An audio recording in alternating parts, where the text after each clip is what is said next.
Sudah siap? Baik, silakan.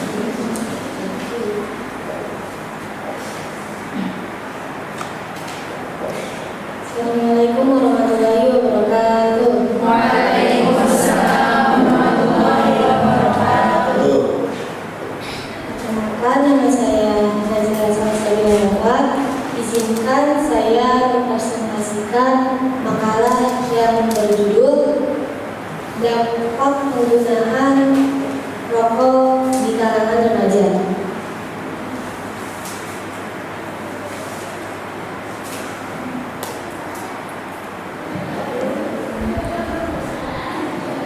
Pada makalah kali ini saya akan membahas tentang dampak penggunaan rokok di kalangan remaja.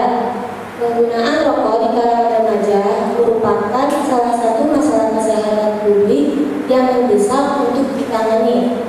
Remaja adalah kelompok rentan yang rentan terhadap pengaruh negatif dari perilaku merokok. Pada masa ini, mereka sedang dalam tahap perkembangan fisik, mental, dan emosional yang penting. Pengenalan rokok pada usia muda dapat memiliki dampak jangka panjang yang serius terhadap kesehatan dan kesejahteraan mereka. Di banyak negara, prevalensi penggunaan rokok di kalangan remaja masih cukup tinggi. Meskipun upaya-upaya telah dilakukan untuk mengurangi angka ini, faktor-faktor seperti tekanan teman sebaya, paparan terhadap iklan rokok, dan kurangnya pemahaman tentang konsekuensi kesehatan jangka panjang seringkali menjadi pemicu utama dalam penggunaan rokok di kalangan remaja. Nah, dalam makalah ini ada 3 poin penting. Yang pertama, apa faktor-faktor yang mempengaruhi remaja dalam menggunakan rokok. Yang kedua, apa dampak penggunaan rokok di kalangan remaja. Dan yang ketiga, apa strategi yang efektif untuk mengurangi penggunaan rokok di kalangan remaja. Nah, pembahasannya yang pertama, faktor penyebab remaja merokok. Faktor-faktor penyebab remaja merokok dapat meliputi berbagai aspek, termasuk faktor individu, lingkungan, dan sosial. Beberapa faktor yang umumnya dikaitkan dengan kebiasaan merokok pada remaja adalah tekanan teman sebaya, paparan terhadap iklan rokok, ketidakpuasan diri, dan kurangnya pemahaman tentang bahaya rokok. Yang kedua, apa dampak penggunaan rokok di kalangan remaja? Ada beberapa dampak dalam penggunaan rokok di kalangan remaja. Yang pertama, berdampak bagi kesehatan fisik. Remaja yang menggunakan rokok pada saat ini dapat berdampak bagi kesehatan fisiknya, seperti terkena penyakit jantung, kanker paru-paru, dan sistem pernapasan seperti asma. Yang kedua, berdampak bagi kesehatan mental dan emosional. Nah, remaja yang menggunakan rokok ini dapat berdampak kesehatan mental dan emosional itu dapat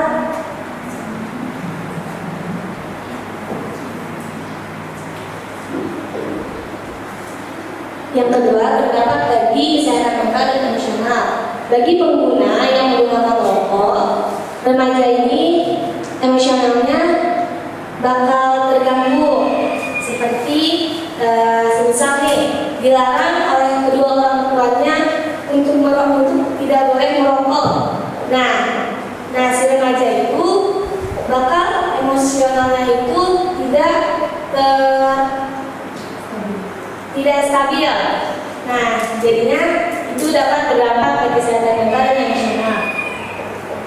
Yang ketiga, berdampak bagi sosial. Para remaja yang menggunakan rokok ini dapat berdampak sosial seperti kurangnya sosialisasi dan kekeluargaan maupun pertemanan. Yang keempat, ketergantungan dan kesulitan berhenti. Remaja yang telah menggunakan rokok kebanyakan itu sulit untuk berhenti untuk tidak merokok, kayak kecanduan lah bahasa lainnya itu. Karena dalam rokok itu memiliki zat nikotin yang dapat membuat kita tuh kecanduan. Dan yang terakhir, berdampak bagi perekonomian. Nah, yang dimaksud adalah seperti rokok itu harganya tuh nggak sebanding sama pengobatan ketika kita telah sakit dalam menggunakan rokok. Jadi nggak sebayar gitu harganya.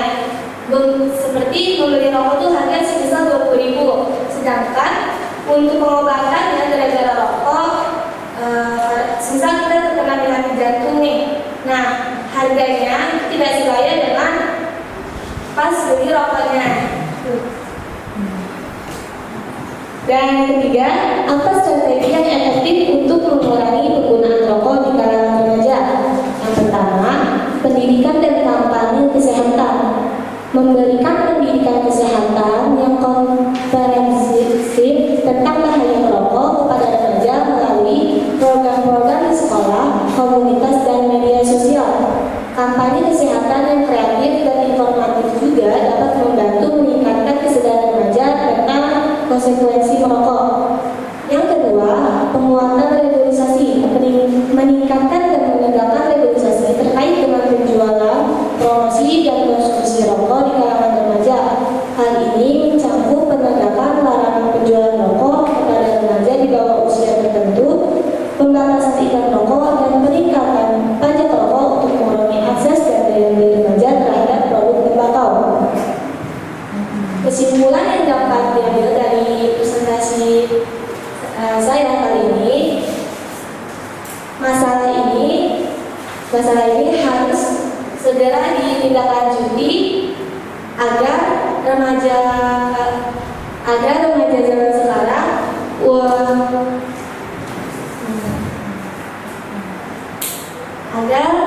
remaja zaman sekarang mampu mengkondisikan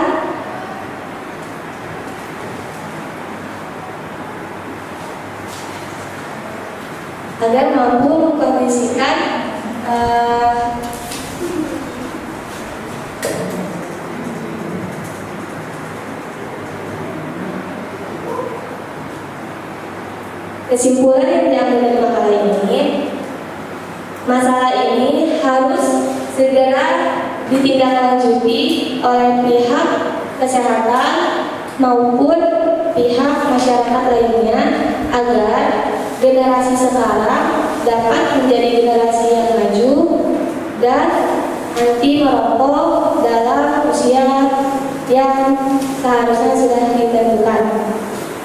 Mungkin cukup sekian. Terima kasih.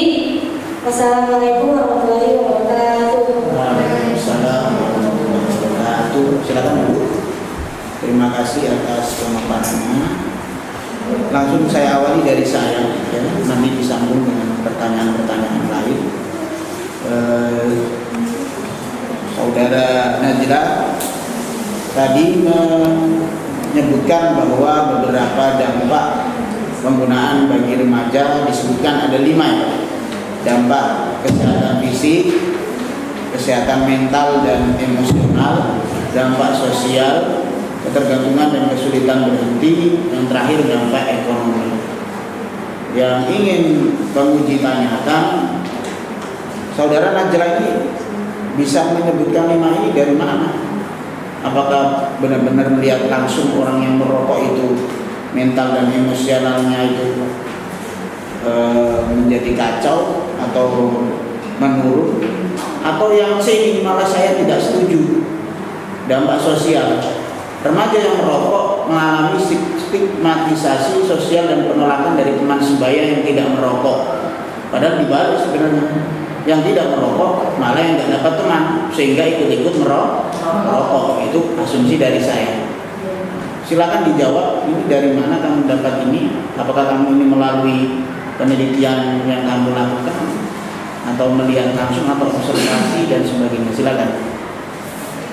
Kalau yang apa ya,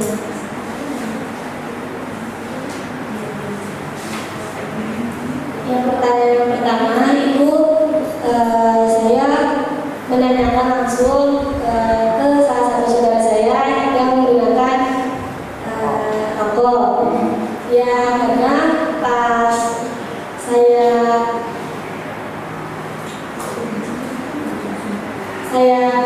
menasehatinya tentang bahaya merokok bagi umur dia yang belum cukup.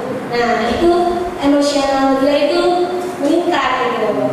Terus kayak dia memiliki argumentasi tersendiri kayak kalau rokok itu nggak membahayakan buat dia sendiri kalau diatur gitu. Padahal rokok itu kan candu ya, jadi walaupun udah sekali juga tetap susah diberhentikannya gitu. Ya jadi gitu. Terus kalau yang pertanyaan kedua yang masalah Dampak sosial itu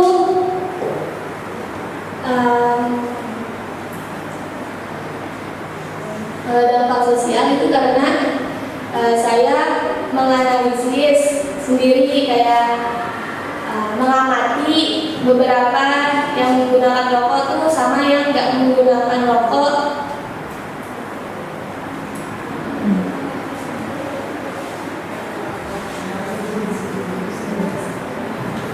Sudah. Nah, penguji ingin menambahkan yang saudara Nadira sampaikan bahwa dampak sosial. Boleh disebutkan pemuda remaja sekarang lebih banyak merokok atau tidak merokok? Menurut saudara Nadira. Untuk saat ini pemuda sekarang kebanyakan merokok. Ya, sedangkan yang tidak merokoknya itu kayak ya lebih dikit gitunya. Lebih dikit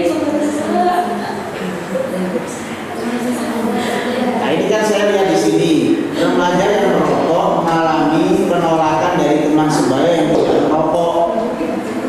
Nah, kalau banyak yang merokok, jadi tolak yang tidak merokok pasti. Apakah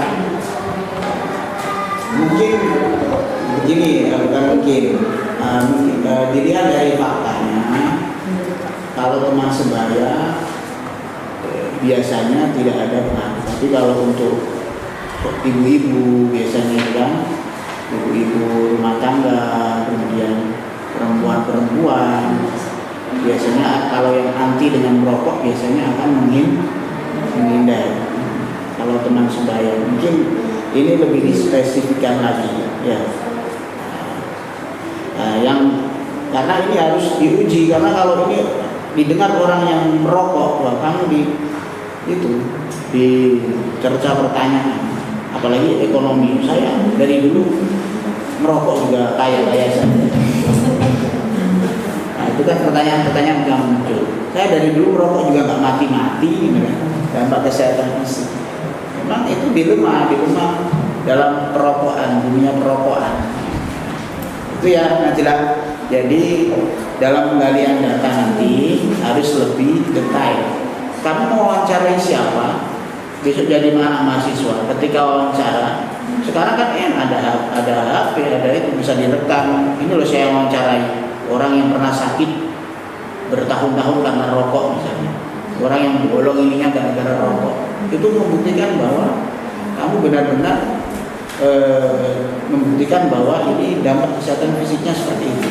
Apalagi sekarang tidak harus kamu datang ke orangnya, bisa studi pustaka, baik itu video dari YouTube kan bisa lihat itu orang-orang yang bolong. Juga pernah ada seminar ya? Ya seminar dan sebagainya itu. Ya itu saja dari saya. Yang kakak-kakak audien. Ya, silakan audien dulu. Ya silakan. Silakan Bu. Baik, Assalamualaikum warahmatullahi wabarakatuh. Waalaikumsalam warahmatullahi wabarakatuh. Jadi setelah saya mendengar beberapa pemaparan dari kakak tadi, ada satu hal yang ingin saya tanyakan, apakah perokok pasif itu memiliki dampak yang sama pada perokok aktif? Silakan. Baik, saya akan menjawab dari audiens. Jadi perokok pasif itu Apakah memiliki dampak yang sama dengan perokok aktif? Perokok pasif aktif apa kan? ya apa? Apakah dampaknya sama nih yang dialami? Dampaknya sama, malah perokok pasif itu lebih banyak dampaknya karena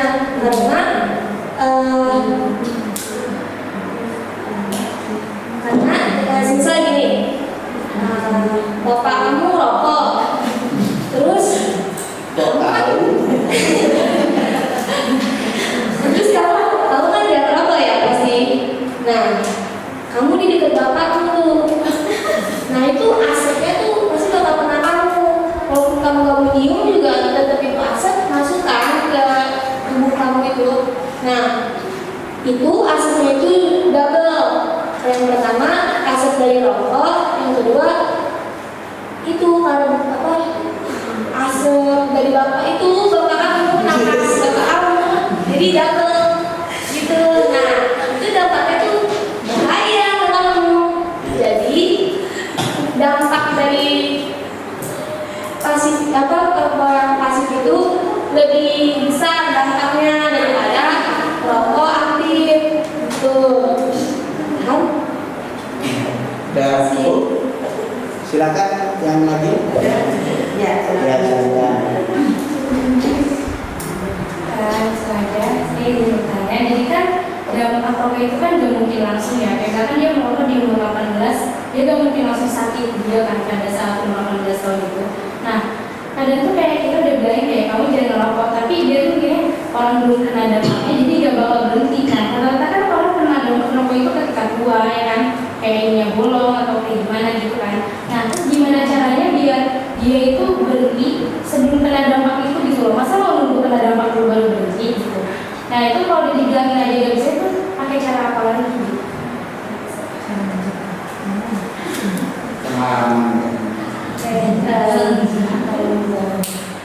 Cara yang paling efektif banget nih ya, kalau untuk orang tua yang pertama pasti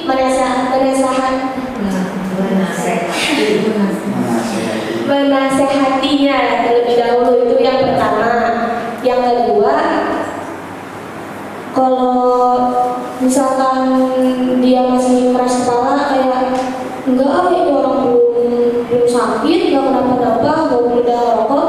Nah, sebagai orang tua yang pertama itu, kalau buat orang tua dibimbing dulu anaknya, kayak ini loh buktinya, dikasih lihat yang bolong-bolong itu apa tenggorokannya, kayak ini nanti kamu kayak gini emang mau gitu kalau orang tua. Tapi kalau buat temen, misalkan temen dia nggak ngerokok, nah temennya tuh mau kamu tuh nggak ngerokok juga, berarti temennya tuh harus kayak care lah ke dia, kayak kalau dia pengen merokok sebisa mungkin jangan, gak usah merokok, yang lain aja, ngopi lah ngopi gitu misal.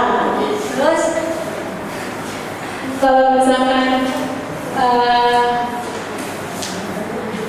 kayak cara yang lainnya yang lebih efektif itu kesadaran dari orang itu sendiri, kayak dia tuh harus sadar gitu loh, harus ya lebih berbanyak ilmu agamanya lah, kayak mikir, kayak kita kan ke akhirat ya, kalau dia merokok terus berjalan apa ya, nggak sosialisasi gitu, pokoknya pikirannya ngerokok terus diutamakan, rokok tuh harus utama gitu kan, itu berarti dia kurang agama ya. Nah dia tuh harus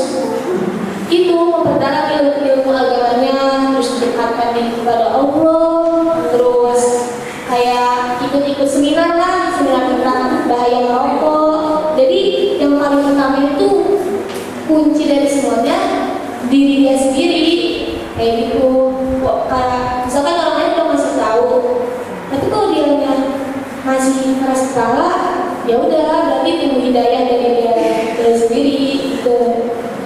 Ya, masih. Nah, mungkin dari Ibu ini mungkin tidak berupa pertanyaan langsung ya, hanya tanggapan. Tadi Najla menjawab pertanyaan Novi ya, apakah sama dampak merokok itu bagi yang merokok aktif dan merokok pasif? Nah, kalau di-compare dengan isi makalah ini, di sini kan dampak pengguna rokok tentunya aktif ya, rokok aktif. Ada beberapa di sini.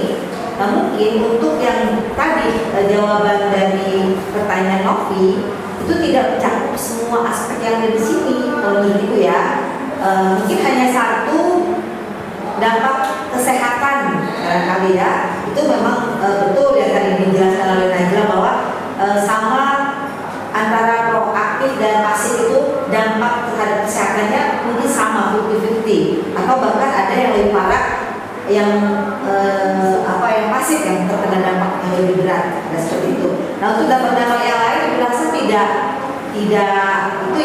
mengena ya, misalnya ketergantungan, ya orang dia ngerokok tergantung apa. Kemudian dampak sosial juga ya, dampak ekonomi itu tidak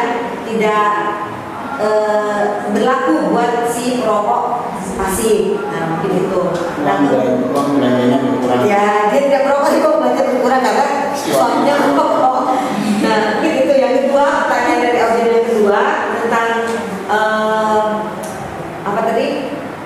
bagaimana menyadarkan orang ya, tidak harus menunggu dia tua atau apa, karena memang tadi dampak segala sesuatu itu tidak ujuk-ujuk gitu loh. Itu karena sudah bertahun-tahun mengendap dalam dirinya, baru menimbulkan efek sampingan yang banyak gitu ya. Nah, mungkin yang kita tahu faktanya di sini kan dijelaskan nih strategi efektif. Ini secara teori memang beginilah adanya secara teori yang sering disampaikan di seminar-seminar bahwa hal ini dikatakan strategi efektif. Namun kenyataannya berat untuk strategi-strategi ini bagi orang-orang yang sudah betul-betul kecanduan merokok. Sangat bandel ya. Tadi ada penjelasan Najla yang mengatakan harus dari kesadaran diri sendiri. Nah, itu yang paling tepat. Walaupun orang mau ngomong apapun, mau iklan sejelek apapun, ya, sengeri apapun iklan, kalau dia tidak punya kesadaran, gak akan berhenti. Nah, jadi menurut Ibu, strategi yang ditulis di sini memang strategi ideal ya, yang semua orang kalau seminar mengatakan ini, namun pada kenyataannya sangat berat untuk menerapkan ini kepada orang-orang yang sudah terlanjur kecanduan dengan rokok. Ya, sangat berat. Nah, yang efektif tentunya sadar dirinya sendiri. Kapan dia mau sadar berhenti? Pertama, mungkin dia sadar untuk tidak mencoba rokok. Dari sejak awal tidak mau mencoba sedikit pun. Nah, akibat coba-coba keterusan ya. Nah, mungkin harus misalnya dari sejak kecil ditanamkan di keluarga untuk tidak mencoba hal-hal yang seperti merokok dan perbuatan yang lainnya. Kemudian tidak memberi contoh di keluarga, misalnya ayahnya tidak merokok. Kalau ayahnya merokok, bagaimana cara dia menasihati anaknya untuk tidak merokok, ya kan? Nah, jadi untuk mencegah itu sejak dini harus disampaikan kepada anak. Nah, strategi efektifnya itu tadi pencegahan untuk tidak mencoba, tidak memulai untuk mencicipi rokok. Kalau udah terlanjur ya kesadaran diri dia kapan munculnya kesadaran itu? Apakah ketika dia sudah sakit, ya kan? Atau ketika dia sudah tidak mampu beli rokok? Atau ketika melihat temannya meninggal gara-gara merokok? yang menurut Ibu mungkin strategi yang sangat efektif. Kalau ini mungkin secara ininya lah himbauan ya. Punya istri galak. Istri galak yang tepat apa uangnya nggak boleh beli rokok gitu ya. Kalau mau beli rokok nggak dikasih uang gitu kan. Nah, mungkin itu ya. Kita kalau misalnya memaparkan soal ini tadi, merokok ini, memang idealnya seperti ini. Namun ini kan pendapat kita. Jangan mengikuti pendapat yang kalau kamu misalnya membaca buku, kamu nggak setuju dengan pendapat dia, boleh dong kamu bikin pendapat sendiri. Nah, tapi tentunya dengan penguatan-penguatan yang melalui observasi kamu, gitu, ya. Ini mungkin kamu baca, oh benar juga ini kan kenyataannya hal-hal yang seperti ini kan berat, belum menemukan solusi yang tepat yang akan diikuti oleh banyak orang. Mungkin hanya sebagian kecil saja yang sudah punya kesadaran. Yang mungkin itu ya. Jadi tidak menanyakan, hanya menanggapi dari dua pertanyaan objek ini dan mengomentari jawaban-jawaban kamu tadi. Baik, terakhir penutup dari saya, Najla hampir sama dengan Haura tadi. Nanti ketika menjadi mahasiswa ada yang namanya batasan permasalahan. Ustadz lihat memang juga agak melebar, meskipun masih ada hubungannya. Tetapi kalau memang membahas dampak, fokus pada dampak saja. Ya. Kemudian sama seperti Haura, di daftar pustakamu tidak tercantum di kalimat-kalimat yang ada dalam pembahasan makalah. Malah ada ini dalam buku karya Ahmad Farida yang berjudul Psikologi Remaja. Farida menjelaskan beberapa faktor. Berarti ada buku yang ditulis oleh Ahmad Farida yang berjudul Psikologi Remaja. Mana bukunya? Gak ada. Di daftar pustaka juga nggak ada ya? Di daftar pustakanya malah nggak ada. Ini yang ada dalam kalimatnya malah nggak ada dalam daftar pustaka. Yang di dalam daftar pustaka saya cari-cari nggak ada dalam kalimatnya. Nah itu nanti belajar lagi. Kemudian dinamakan ilmiah kelas 10-11, dinamakan ilmiah itu yang kita sampaikan itu harus benar-benar teruji jelas. Makanya berbeda dengan imajinasi. Kalau imajinasi bebas kalau mau.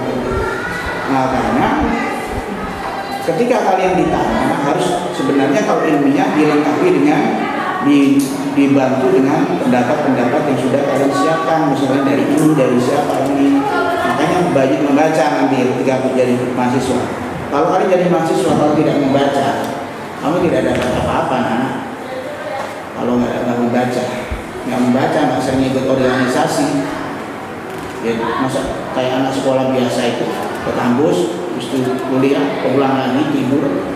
Besok kalau kuliah banyak membaca dan sering atau banyak mengikuti organisasi yang ada di kampus. Itu yang jelas nanti kita perbaiki untuk memasukkan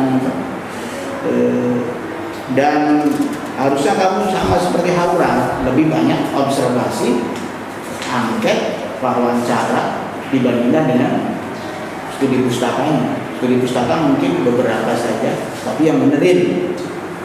Mungkin kamu mengangkat ini bisa doakan 10 tahun lagi atau 15 tahun lagi menjadi pemerhati rokok yang ada di Indonesia. Karena kamu benci dengan rokok kan, makanya mengangkat ini. Iya, saya suka batuk Ustaz. Ayah, bapakmu merokok? Enggak. Oh iya. Ya baik. Terima kasih. Kita beri aplaus untuk kamu.